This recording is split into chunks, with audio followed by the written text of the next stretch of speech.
Good morning. Bale, tumakbo tayo ng 1 hour na slow running, yung pacing, mabagal lang.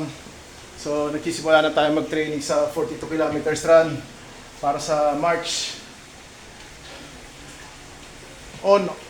Bago magbago or before ako mag-birthday, kailangan makatakbo ako ng 42 kilometers run.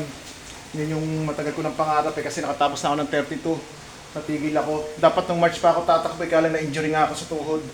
Kaya hindi natuloy. Ngayon nagsisimula na tayo mag-training ng upper saka lower body, legs.